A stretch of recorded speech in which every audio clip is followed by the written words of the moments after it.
আসসালামু আলাইকুম। বিডব্লিউটির পক্ষ থেকে আপনাদের সবাইকে স্বাগতম। আসুন এক নজরে দেখে নিই গত 24 ঘন্টায় বিভাগীয় শহরের সর্বোচ্চ সর্বনিম্ন তাপমাত্রা কত ছিল।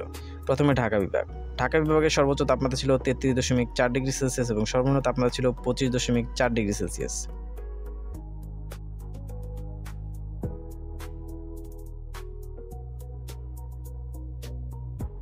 রাজশাহী বিভাগ। রাজশাহী বিভাগের সর্বোচ্চ তাপমাত্রা ছিল 34.9 ডিগ্রি সেলসিয়াস এবং সর্বনিম্ন তাপমাত্রা ছিল 23.3 ডিগ্রি সেলসিয়াস।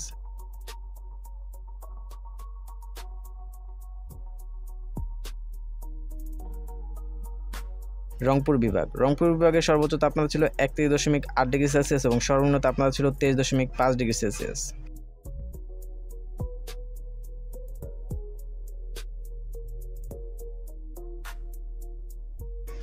বরিশাল বিভাগ। বরিশাল বিভাগের সর্বোচ্চ তাপমাত্রা ছিল 35.1 ডিগ্রি সেলসিয়াস এবং সর্বনিম্ন তাপমাত্রা ছিল 24 ডিগ্রি সেলসিয়াস।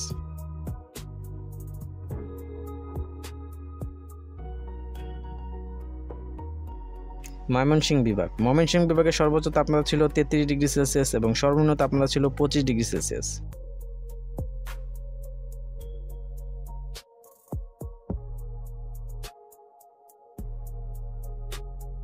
সিলেট বিভাগ। সিলেট বিভাগের সর্বোচ্চ তাপমাত্রা ছিল 32.7 ডিগ্রি সেলসিয়াস এবং সর্বনিম্ন তাপমাত্রা ছিল 25.8 ডিগ্রি সেলসিয়াস।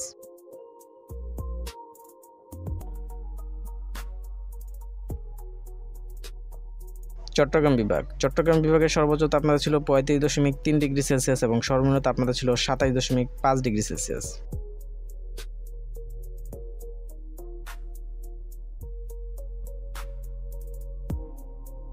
সবশেষে খুলনা বিভাগ।